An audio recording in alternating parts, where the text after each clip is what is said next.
Hej på er allihopa! Idag tänkte jag snacka lite om toaletter på husbilar. Det är ju så här, om man ska investera i en husbil så är en av alla frågor som dyker upp då det är vad vill vi ha för toalettlösning? Vad finns det då för toalettlösningar? Jo, det vanligaste det är ju en toalett med en sån här kassett.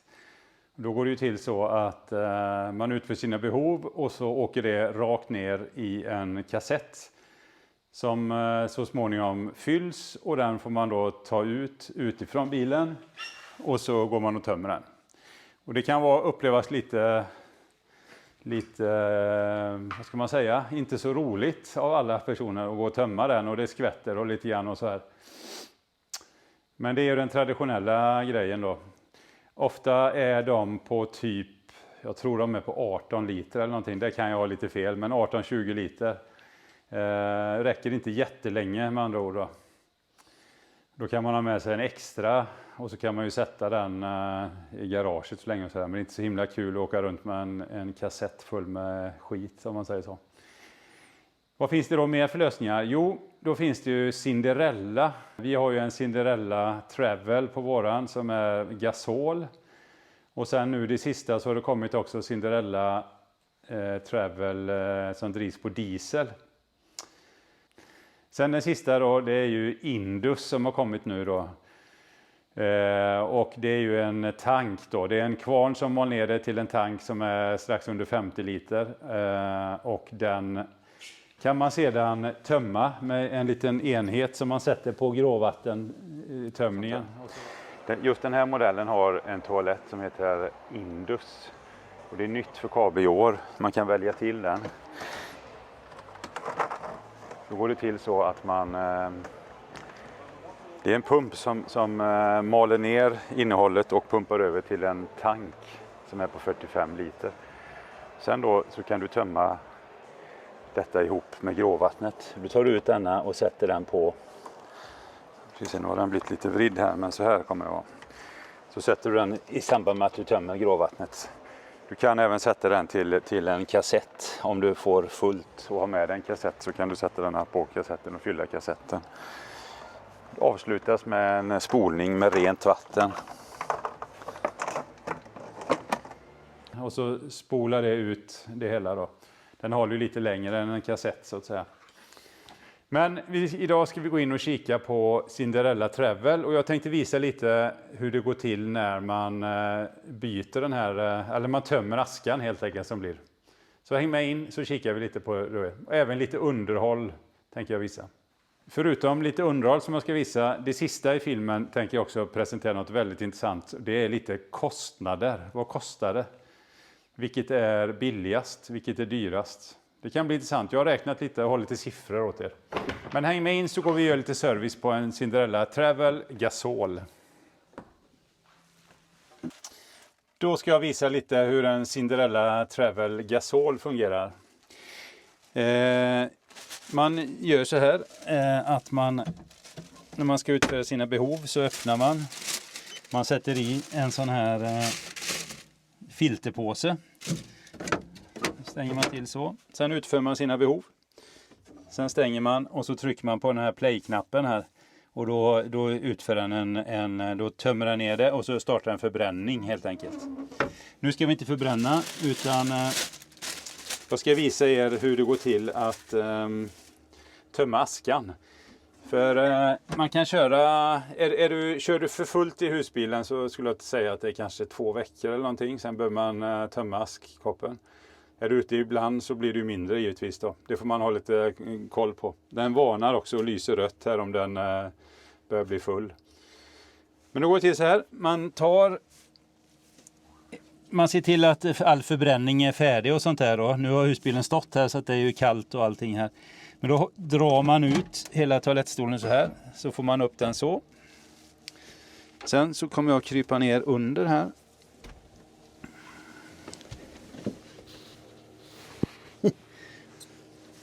Då får du nog filma här nere. Då finns det en liten knäppe här som jag lossar så. Pip, pip, pip säger det. Och då får jag ut den här askkorgen och då kan jag lyfta det här, själva askhögen. Och då, det här fina med detta är att när den är kall, det här får du slänga i soporna, så det är inga problem att göra så med det. Det kan fastna lite i botten och så att då kan man fylla den med vatten och låta stå över natten. Och så är det lätt att skrapa ur det på morgonen sen. Så det är den biten. Nu ska jag ta och tömma den och så kommer jag tillbaka så ska vi passa på och även rengöra katalysatorn som man ska göra kanske en gång i månaden. Ungefär.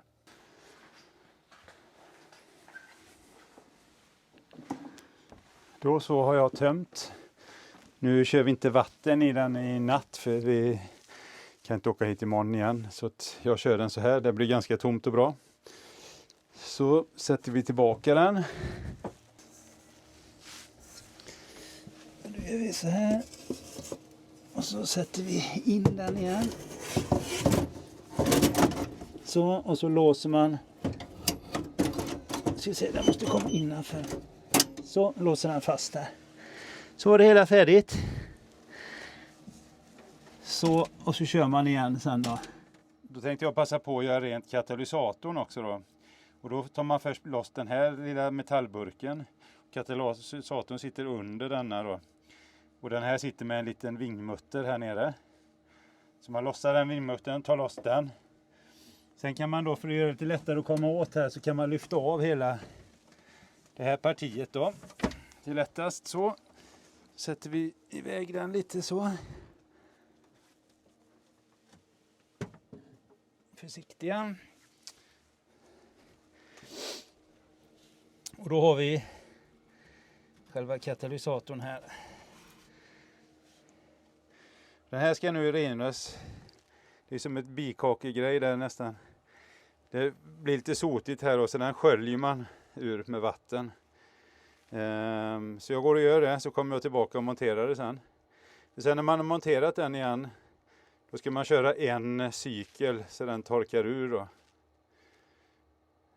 En förbränning. Så vi återkommer strax. Så, då har jag sköljt ur den här katalysatorn. Så den är rengjord. Och då ska den monteras i här igen. Och då ska den passa i ett hål här nere. Så man får se till att den hoppar i så.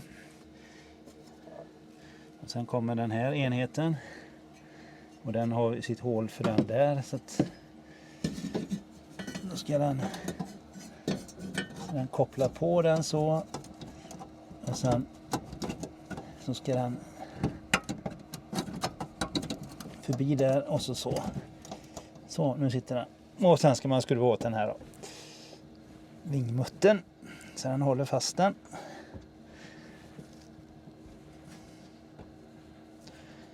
Så.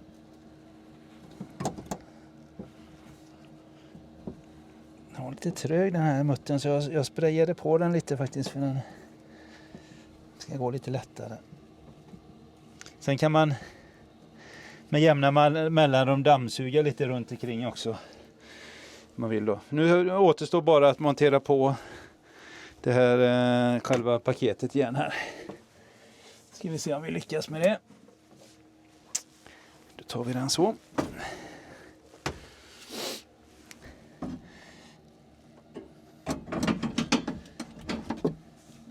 Ska den hamna i så. Så. Och nu har vi gjort allt klart. Fäller ner den. Det hela är redo. Nu har vi inte gasolen på här då. Men nu sen så ska vi köra en förbränning här då. Så torkar det ur det igen. Så är man redo att köra igen. Det var det hela med den här då. Nu tänkte jag att vi ska gå och kika lite på ekonomin bakom de här. Så häng med till soffan. Härligt, då har vi gjort rent toaletten. Och nu kommer vi till den spännande avdelningen ekonomi. Vad kostar det att gå på toa helt enkelt? Om vi börjar med en vanlig kassettoa så kan man väl säga att det är i princip gratis då. Det kan ju hända att du inte kommer åt någon tömningsplats och att du måste betala för någon tömningsplats. Ibland har de ju sådana. Då kan det kosta en 50-lapp att få tömma.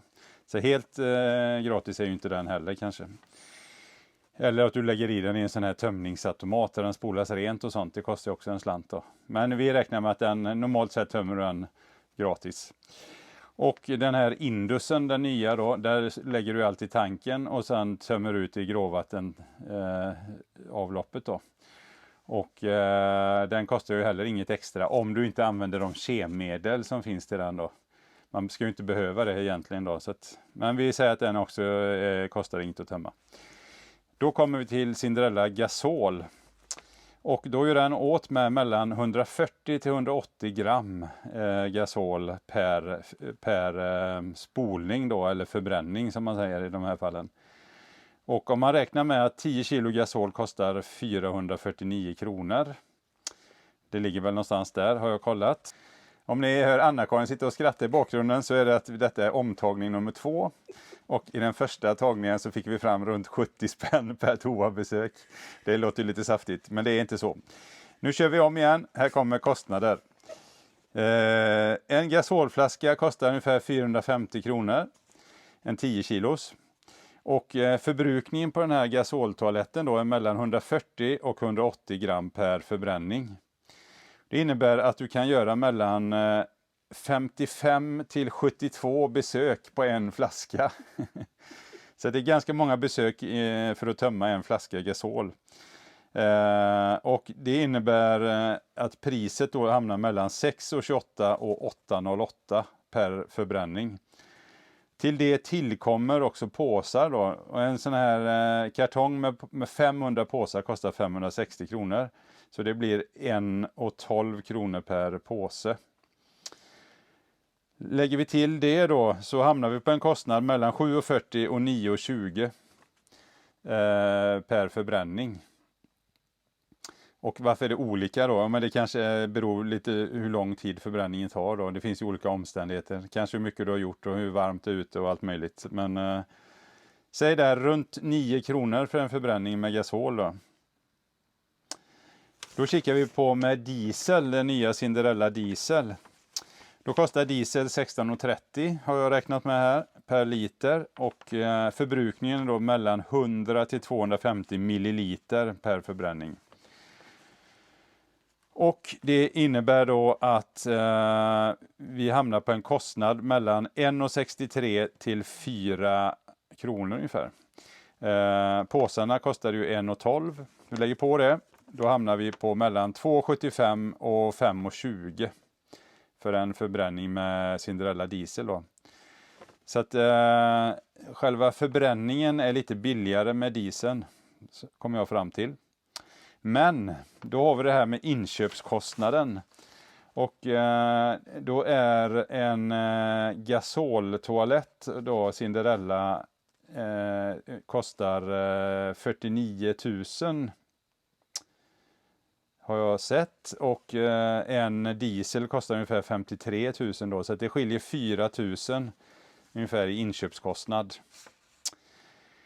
Det innebär att du kan, om du kör en diesel istället, eller om du kör en gasoltoalett istället för diesel, så har du sparat 4 000. Det innebär att du kan göra runt 500 besök på toan gratis om du jämför med en diesel.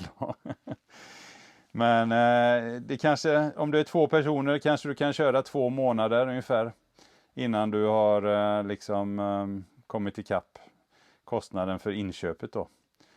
Så att köper du en gasoltoalett så kan du sitta och känna gött att nu kör jag 2 månader innan jag kommer upp i den kostnaden där det varit för att köpa in en diesel då. Men sen kör du billigare på dieseln då. Så att, det blir lite krångligt. Men man kan säga så här, summa summarum. 9 spänn för gasol per förbränning och ungefär 5,20 för diesel då. Där har vi kostnaden. Det är inte gratis att gå på toa. Kan vi komma fram till. Men ska du knalla ut i isande vind och leta upp en kall toalett, och hur kul är det liksom? Det kan vara värt 5 eller 9 spänn också. Hoppas ni har lite glädje av detta. Ja, där hade vi lite kostnader då för de här gasol- och dieselvarianten då. Det vi kan säga av egen erfarenhet, vi har ju kört med den här, vi har ju haft givetvis kassettoa på de första bilarna, men sen har vi haft den här Cinderella gasol då, och vi har varit fantastiskt nöjda med den. Den har funkat jättebra. Det här lilla arbetet med att tömma det här askan, det är minimalt liksom. Och du slipper det här slaskandet. Vi kan alltid vara trygga med också att vi behöver aldrig få stopp eller måste börja leta efter någon tömningsplats, utan det sköter sig självt här liksom. Så vi är görnöjda med den. Sen har vi pratat lite på mässan med Cinderella själva om den här dieseln då. Den är ganska ny, man har inte jättemycket erfarenhet av den. Men den säljs ju väldigt mycket nu, så att jag tror att det ska nog inte vara några problem med den då. Fördelen med den här dieselvarianten då, det är ju att diesel har du ändå alltid i bilen och det är lätt att hitta bensinstationer och tanka diesel. Så det är ju väldigt smidigt så sätt att det drar ingen gasol då. För får du stopp på gasol på natten, då börjar ju även toaletten pipa och så här, så att du måste ju ut och byta gasoltub då liksom. Det är väl den enda nackdelen med den då. Och gasolen tar ju aldrig slut på dagen, utan den tar ju alltid slut mitt i natten. Det har vi ju alla lärt oss. Och ut i kallingarna i minusgrader, hur kul är det liksom. Men så är det. Men där finns ju ett val att göra då, så att den här dieseln tror jag kommer mycket framöver. Industoaletten då, den här som mal ner det hela och pumpade till en 45 eller 50 liters tank där. Det är något som introducerades av Kabe nu i 2026-erna. Och jag tror att det kommer ganska mycket också, för det är en väldigt smidig, lite billigare än de här gasol- och diesellösningarna.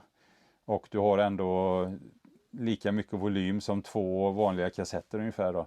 Så du klarar det längre tid. Och sen kan du enkelt göra det av med det, i och med att du kan köra ut det där du tömmer gråvatten då. Jajamän, det var lite om toaletter. Hoppas ni gillar toalettlösningar och nu kan ni börja fundera på vad ni själva skulle vilja ha i eran bil framöver. Vi har som sagt varit väldigt nöjda med denna gasolen, men i framtiden så funderar vi givetvis lite grann på om man skulle haft kanske diesel då. Vi har även varit inne på den här Indus-lösningen, men kanske att det lutar mest mot att prova en diesel nästa gång då. Om ni frågar mig. Men ni får hugga oss där ute och snacka toalett när ni ser oss nästa gång, helt enkelt. Tack för denna filmen. Ha det gott där ute, så ses vi snart igen. Okej, då tänkte jag visa hur det går till att tömma aska. Ska du inte börja med att visa den? Och vilka papper man använder till den och så vidare. Okej. Jag får nog ta upp ett papper då, så tar en timme att få ordning på det. Också. Om ni kikar bakom här så sitter det en burk här. Och under den... Okej. Härligt. Då har vi gjort rent och fixat till gasolen, eller toaletten med gasol. Vi börjar om från början helt enkelt. Ja, men nu välkomna, nu är vi i soffan och nu ska vi snacka ekonomi. Toaletten är tömd och då bör man fundera, vad kostar det egentligen att gå på toa? Så då blir kostnaden per besök mellan 55 och 72 kronor har jag räknat ut. Ja.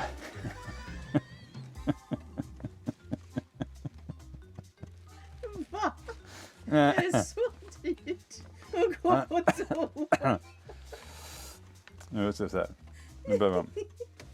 Jag får nog ta upp ett papper då, så tar en timme att få ordning på det. Då ligger kostnaden per förbränning då mellan 71 och 42, eller mellan 55 kronor. Nej, vi börjar om det.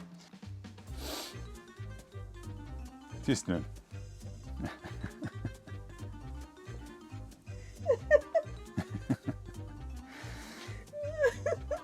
Ja, okej. Fundera, vad kostar det egentligen att gå på toa?